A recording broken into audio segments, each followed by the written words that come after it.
कहते हैं कि दुनिया में मन सबसे ज्यादा शक्तिशाली चीज होती है।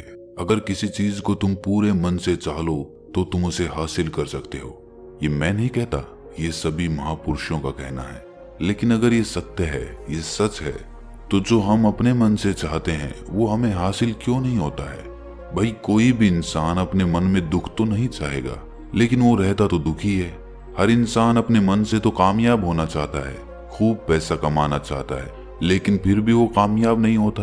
भला ऐसा दुनिया में कौन इंसान होगा जो अपने मन में ये चाहेगा कि मैं नाकामयाब रहूं या मैं पैसा ना कमाऊं? सोचने की बात है। तो इसमें दो चीजें निकल के सामने आती हैं। या तो वो महापुरुष गलत थे जिन्होंने ये बात बोली कि मन से चाही हुई चीज हासिल हो जाती है, या फिर हम गलत हैं। आज की कहानी जो मैं आपको सुनाने वाला हूँ उसमें आपको एक ऐसा मंत्र मिलेगा। उसे समझने के बाद आपको एक ऐसा मंत्र पता चलेगा जिससे आप ये समझ पाएंगे कि अपने मन से कोई भी चीज कैसे करवाई जाती है, मन में किसी भी बात का बीज कैसे बोया जाता है। ये इस कहानी से आपको अच्छी तरह से समझ में आ जाएगा, और इससे आप ये भी समझ पाएंगे कि आकर्षण का नियम, लॉ ऑफ अट्रैक्शन कैसे काम करता है। कहानी छोटी सी है लेकिन बहुत ही गहरी है। इससे पहले कि आप इस कहानी में खो जाएं, इस चैनल को सब्सक्राइब जरूर कर लें। तो चलिए कहानी शुरू करते हैं। एक बार की बात है, एक आदमी के जीवन में सिर्फ दुख ही दुख थे। वो जो भी काम करता उस बेचारे का वो काम पूरा ही नहीं होता। घर में आता तो घर में कलेश बना रहता, किसी से कोई मदद मांगता तो कोई उसकी मदद नहीं करता। ऐसा लगता था कि चारों ओर से दुखों का पहाड़ उसी पर टूट पड़ा है। उसे समझ नहीं आ रहा था कि मैं इन दुखों से पार कैसे पाऊं। वो दिन रात यही सोचता रहता कि अपने दुखों से छुटकारा कैसे पाना है। इसी कारण से वो रात में सो भी नहीं पाता था।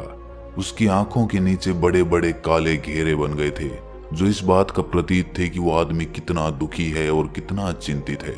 कभी कभी तो उसके मन में आत्महत्या करने के भी ख्याल आते थे, लेकिन अपने परिवार की चिंता करके वो ये कदम नहीं उठा पाता था। वो इतना दुखी हो गया कि उसने निर्णय किया कि वो इन दुखों से छुटकारा पाके रहेगा।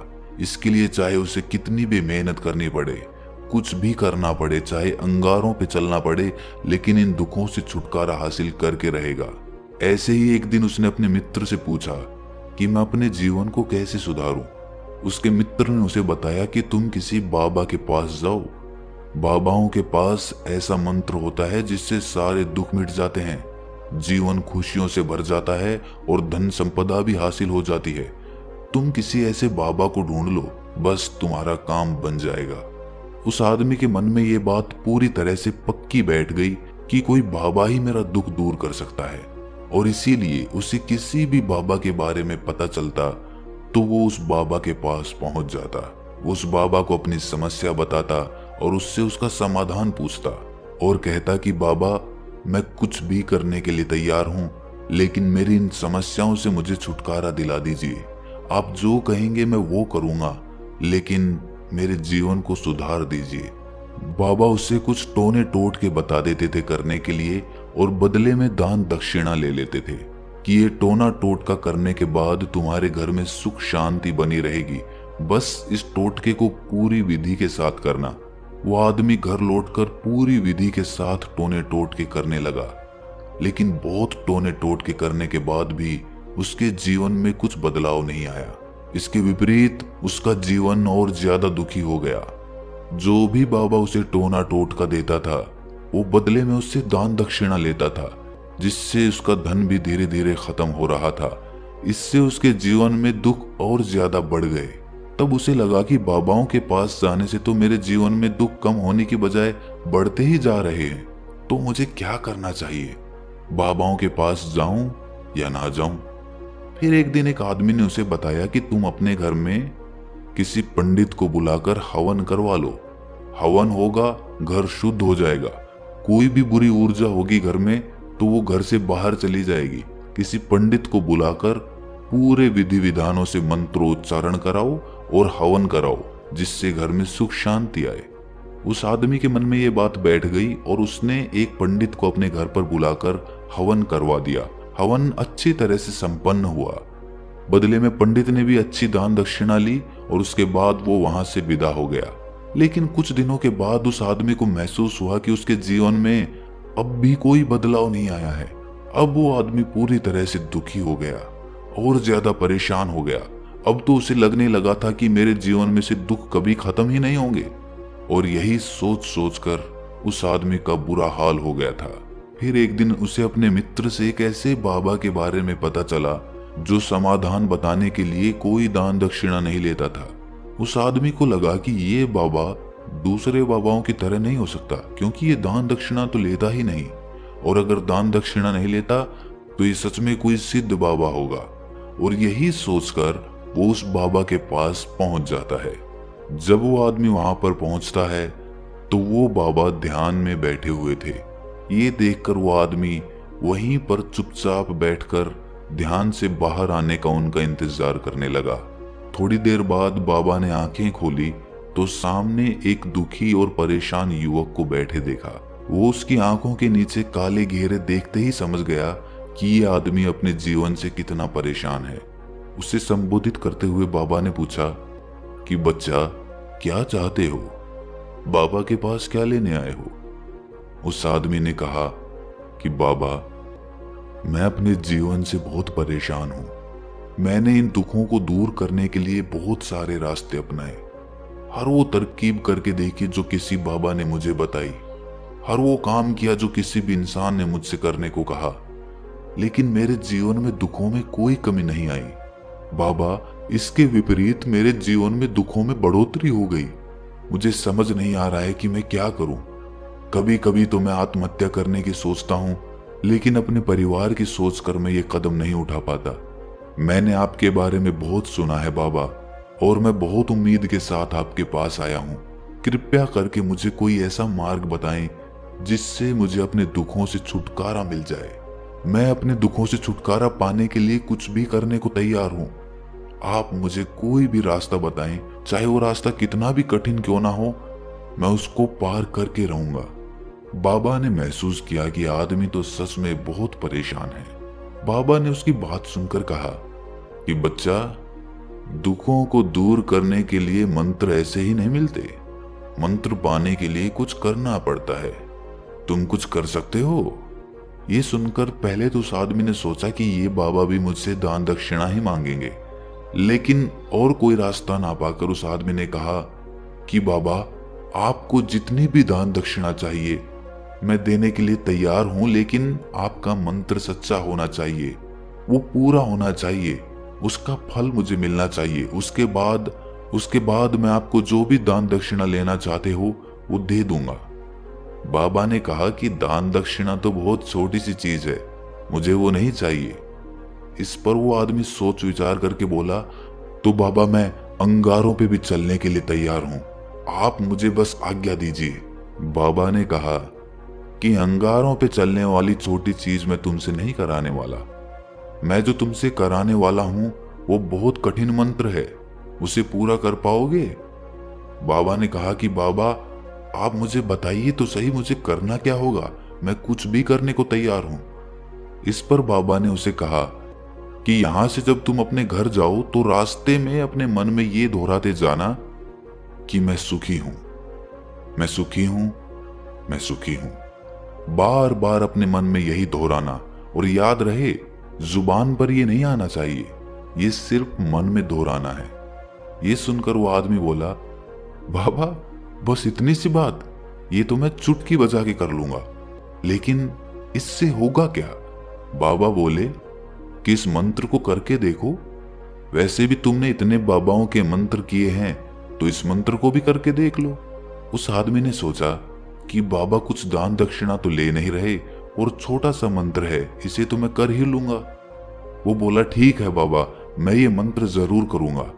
वो आदमी ये कहकर वहां से उठकर चलने लगा, लेकिन जैसे ही वो चलने लगा, पीछे से बाबा ने बोला कि बच्चा, एक बात याद रखना, जब तुम ये मंत्र अपने मन में दोहराओ तो तुम्हारे मन में बंदर के विचार नहीं आने चाहिए, बंदर का ख्याल भी नहीं आना चाहिए, तो ही ये मंत्र सिद्ध होगा।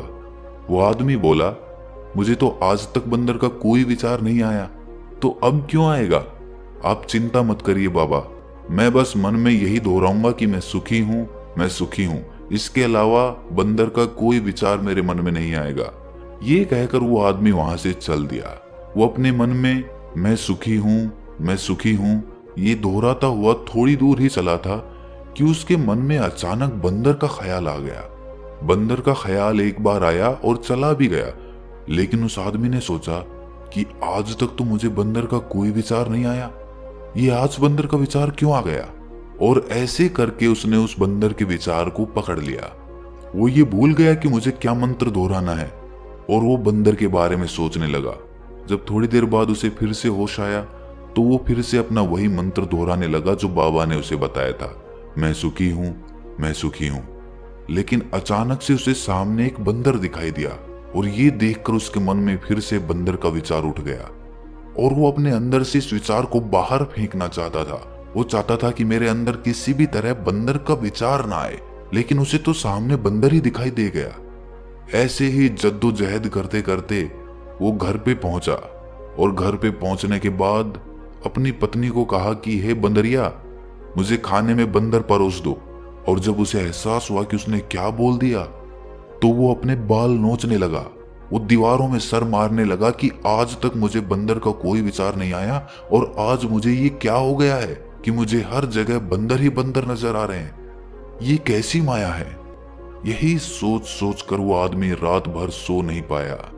रात भर करवटें बदलता रहा और सुबह उठकर सीधे उसी बाबा के पास पहुंच गया और उसके चरणों में गिरकर कहा कि बाबा, पता नहीं क्या चमत्कार हो रहा है, आज तक मुझे बंदर का कोई विचार नहीं आया, लेकिन कल से जब से आपने मुझसे कहा कि बंदर का विचार नहीं आना चाहिए, तब से मुझे हर जगह बंदर ही बंदर नजर आ रहे हैं। उस आदमी ने कहा कि बाबा, मुझे तो आपके पीछे पेड़ पर बैठा हुआ बंदर भी केले खाता हुआ दिखाई दे रहा है, ये हो क्या रहा है बाबा। ये सुनकर बाबा हंसने लगे। बच्चा, मन का जाल एक ऐसा जाल है जिसे समझ पाना इतना आसान नहीं है। बंदर तो तुम्हारे रास्ते में पहले भी आते थे। जब तुम मेरे पास आए थे तो इन्हीं पेड़ों पे ये बंदर घूम रहे थे, लेकिन तब तुम्हारे ध्यान में ये बंदर नहीं था, तब तुम्हारे ध्यान में सिर्फ अपने दुख थे।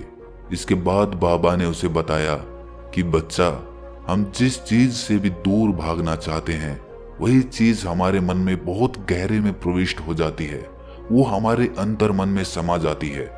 असल में हम जिस चीज से भी छुटकारा पाना चाहते हैं उससे छुटकारा इसीलिए पाना चाहते हैं कि वो हमारे साथ बहुत गहरे से जुड़ी हुई है, और हम जितना ही उससे छुटकारा पाना चाहते हैं वो उतनी ही गहरी हमारे मन में बैठती चली जाती है और आखिरकार वो हमारे अंतर मन में छा जाती है।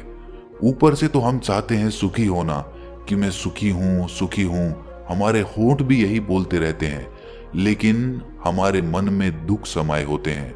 हमारे विचारों में, हमारे मन में हमें दुख ही दुख दिखाई देते हैं।